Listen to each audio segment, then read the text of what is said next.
And for today, personally po, ang aking personal payo for today, huwag sasama ang loob natin kapag hindi tayo napautang o napahiram ng kakilala natin, kamag-anak natin, o relatives natin. Huwag sanang sasama ang loob natin dahil una sa lahat, kailangan maintindihan natin kung hindi tayo napahiram, baka nga naman talaga meron silang pinagkakagastusan, meron siyang pinagagamitan, o meron siyang pinagbabudgetan. Kumbaga, meron din silang priorities na kailangan nilang pagtuunan ng pansin. Kaya kung hindi ka man napahiram, hindi ka napautang, intindihin mo na lang. Dahil hindi naman kasi ibig sabihin na kung nakikita mo silang lumalabas, kumakain, kasama ang pamilya or nag-e-enjoy, hindi ibig sabihin na marami silang pera.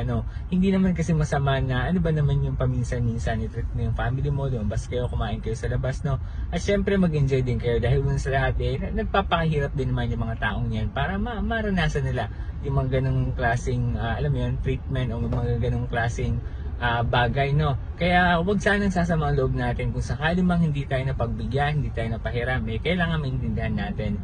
Sana nagets mo yung payo ko for today. Kung naintindihan mo at nagustuhan mo, baka pwede mo pakilike and share, pwede mo rin palang i-like and follow yung FB page ko na Ed for Today, pwede mo rin palang i-follow sa TikTok at pwede ka rin palang mag-subscribe sa Ed for Today YouTube account ko. Yun lamang, salamat.